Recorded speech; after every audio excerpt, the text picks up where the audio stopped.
Depuis plusieurs semaines, l'Élysée est secoué par des secousses politiques inattendues. La démission soudaine de Sébastien Lecornu a déclenché une série de réactions en chaîne, révélant un malaise profond au sommet de l'État. Emmanuel Macron, confronté à une crise institutionnelle inédite, tente de garder le cap face à une pression croissante.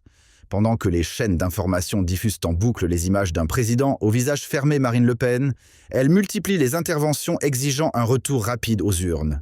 Elle affirme que la situation actuelle démontre une seule chose, le pouvoir est devenu sourd à la voix du peuple. Les marchés financiers, eux aussi, s'inquiètent. La dette française grimpe, les primes de risque explosent et Paris devient l'épicentre d'une tempête politique et économique qui dépasse largement ses frontières. Alors que les couloirs de l'Assemblée bruissent de rumeurs sur une éventuelle dissolution, la tension atteint son paroxysme au sommet de l'État. Dans une interview explosive donnée le 8 octobre, Marine Le Pen a fustigé ce qu'elle qualifie d'abandon total de souveraineté au profit de Bruxelles. Selon elle, Emmanuel Macron ne dirige plus, il exécute. Cette déclaration, loin d'être isolée, a déclenché une avalanche de réactions.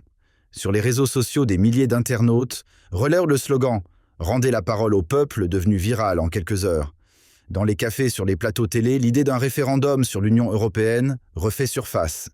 Le débat ne se limite plus à des cercles militants. Il gagne les rédactions, les mairies, les marchés. Pour certains, la France doit reprendre la main.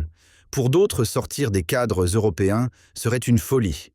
Ce clivage s'enracine et Marine Le Pen semble bien décidée à en faire l'axe central de sa stratégie nationale. Au lendemain de ces déclarations choc, Emmanuel Macron tente de reprendre l'initiative en organisant une série de consultations marathon à l'Élysée. Derrière les portes closes, les discussions s'enchaînent avec les présidents des deux chambres, les chefs de parti et les figures de la société civile. Mais le blocage persiste. Aucune majorité stable ne se dessine et l'hypothèse d'un gouvernement d'union semble illusoire. Pendant ce temps, Marine Le Pen exploite chaque hésitation présidentielle pour renforcer son discours. À ses yeux, la confusion actuelle démontre l'échec du système et l'urgence d'un changement de cap radical. Dans ses allocutions, elle répète que la France doit retrouver sa souveraineté législative face à une Europe perçue comme technocratique et distante. Cette rhétorique autrefois marginale résonne aujourd'hui jusque dans les rangs de l'ancienne majorité, où certains élus expriment en privé leurs doutes sur la ligne suivie par l'exécutif. La question qui agite désormais les esprits est simple mais explosive. La France est-elle encore maîtresse de son destin au sein de l'Union européenne ? Les récents événements ont rouvert un vieux débat que l'on croyait enterré. Les partisans d'un recentrage national invoquent l'argument de la souveraineté perdue, soulignant que les grandes orientations budgétaires sont souvent dictées par Bruxelles plutôt que décidées à Paris.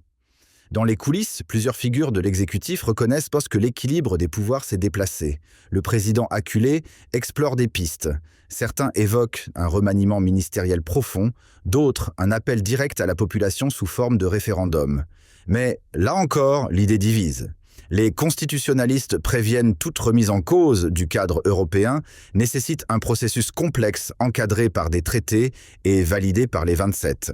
Une telle démarche, si elle était engagée, bouleverserait l'équilibre institutionnel de la Ve République.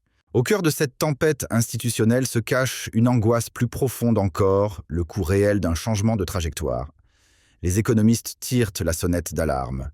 Chaque scénario évoqué, que ce soit une dissolution de l'Assemblée, une cohabitation forcée ou l'émergence d'un gouvernement technocratique, aurait des conséquences financières lourdes.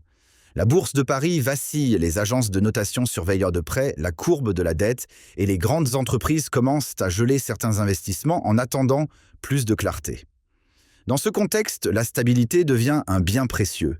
Mais comment maintenir l'ordre sans trahir le fondement démocratique, c'est le dilemme auquel essaie de confronter Emmanuel Macron.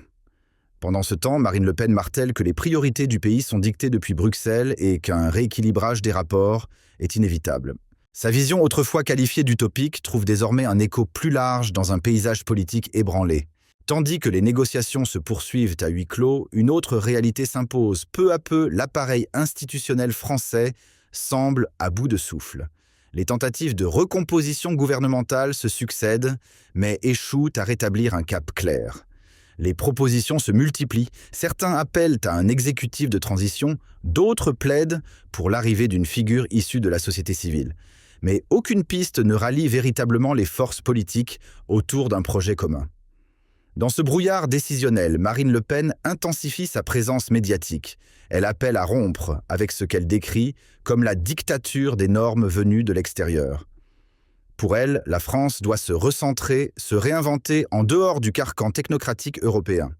Ce positionnement de plus en plus audible force les autres partis à réagir, révélant les lignes de fracture qui traversent le paysage politique français.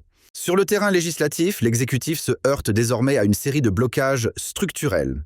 Chaque réforme proposée se transforme en épreuve de force au Parlement, où les équilibres sont devenus précaires depuis la dernière législature. Les dossiers prioritaires comme la révision des retraites ou la maîtrise des dépenses publiques stagnent dans un labyrinthe d'amendements et d'oppositions croisées. Le climat s'alourdit. À gauche, on dénonce un autoritarisme rampant. À droite, on fustige l'inaction et l'improvisation. Quant au centre, il vacille, tiraillé entre loyauté présidentielle et crainte de perdre tout crédit politique. Dans cette atmosphère électrique, Marine Le Pen avance ses pions. Elle promet une refonte complète des rapports entre Paris et Bruxelles, y compris une remise à plat des contraintes fiscales, sociales et écologiques imposées par l'Union. Une ligne dure, mais qui, dans ce contexte de confusion, trouve une oreille attentive chez de nombreux électeurs désabusés. À mesure que les tensions s'accumulent, une question cruciale surgit. Jusqu'où la France est-elle prête à aller pour préserver sa place au cœur de l'Union européenne ? Les dernières semaines ont démontré à quel point l'équilibre entre souveraineté nationale et solidarité européenne est devenu instable. Certains membres de la majorité commencent à remettre en cause l'alignement automatique sur les décisions de Bruxelles. Ils s'interrogent, la voix de la France est-elle encore entendue ou simplement diluée dans un concert technocratique ? Face à cette interrogation, Marine Le Pen brandit un projet clair, rétablir une hiérarchie des normes où Paris ne serait plus relégué au rang de simple exécutant. Elle promet, si elle accède au pouvoir, de renégocier les termes de l'appartenance à l'Union afin de redonner à la France un pouvoir de blocage stratégique dans les grandes orientations du continent. Une stratégie qui séduit surtout dans les territoires où le sentiment d'abandon est devenu endémique. Sur le plan géopolitique, les secousses internes à la France n'échappent pas aux chancelleries européennes. Partout à Bruxelles, Berlin ou Rome, l'instabilité parisienne inquiète. L'absence d'un leadership clair à l'Élysée affaiblit l'ensemble du projet européen. Sans cap défini, les dossiers cruciaux énergie, migration, sécurité restent bloqués. Et dans ce vide, Marine Le Pen tente d'imposer un autre récit, celui d'une France qui doit reprendre le contrôle, quitte à redéfinir ses engagements continentaux. Elle dénonce un système bruxellois désincarné, incapable de protéger les peuples. Son discours longtemps perçu comme marginal résonne désormais comme une réponse face à l'immobilisme ambiant.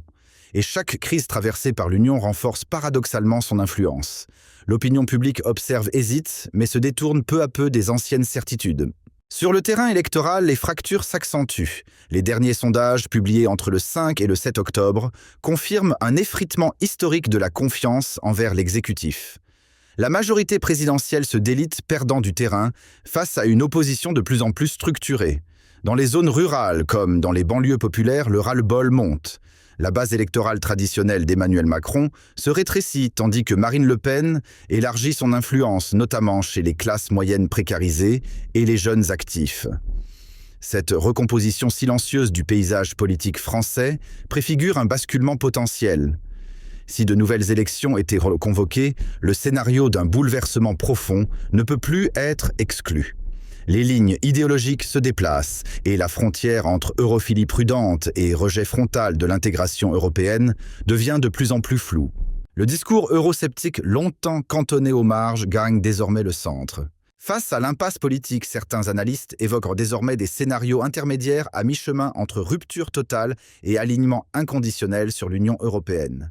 Des voix s'élèvent pour proposer une refonte des traités actuels afin de redonner davantage de marge de manœuvre aux États membres.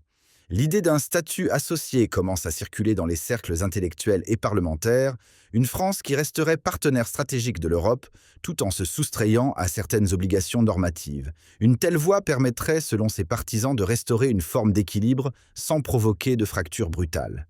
Mais là encore, les avis divergent. Pour les tenants d'une Europe fédérale toute remise en cause de l'acquis communautaire représenterait un précédent dangereux. Marine Le Pen, de son côté, voit dans ce débat une opportunité historique, faire émerger un nouveau pacte européen, plus souple, plus respectueux des souverainetés nationales. Une idée qui, il y a encore quelques mois, aurait été jugée irréaliste et qui fait aujourd'hui la une des journaux. Mais l'hypothèse d'un remodelage en profondeur de la relation entre la France et l'Union européenne poserait aussi des défis monumentaux. Derrière les discours de rupture se cachent des implications financières et administratives colossales. Modifier les règles du jeu, renégocier les cadres existants, adapter les législations nationales aux nouvelles priorités, autant d'étapes longues, coûteuses et politiquement risquées. Dans les coulisses de Bercy, les calculs s'accumulent. Les experts parlent déjà de milliards d'euros à mobiliser pour absorber les conséquences d'un tel changement de cap. Et dans ce climat d'incertitude, les entreprises françaises commencent à ralentir leurs investissements, suspendre leurs projets et revoir leur stratégie. La simple évocation d'un modèle alternatif provoque des remous dans les milieux économiques. Marine Le Pen, quant à elle, balaie ses craintes d'un revers de main, accusant les technocrates de Paris, comme de Bruxelles, d'utiliser la complexité pour étouffer toute volonté de transformation. Une accusation qui, dans le contexte actuel, trouve un écho puissant. Dans ce climat tendu, les partenaires européens observent avec prudence l'évolution du paysage politique français. Plusieurs chancelleries, notamment à Bruxelles et Berlin, redoutent un isolement progressif de la France si la crise actuelle devait perdurer. Certains diplomates évoquent déjà un « effet domino » institutionnel en cas de dissolution ou de désengagement partiel de Paris. Ce scénario, bien que redouté, est activement envisagé dans les cercles stratégiques. Marine Le Pen, fidèle à son positionnement, propose un recentrage des alliances misant sur une Europe à la carte où chaque pays fixerait ses propres seuils d'engagement. Elle défend une coopération ciblée dans des domaines comme la sécurité énergétique, la défense des frontières ou la souveraineté numérique, tout en rejetant l'idée d'une intégration supranationale rigide. Ce discours à mi-chemin entre réalisme géopolitique et affirmation identitaire séduit une partie croissante de l'opinion.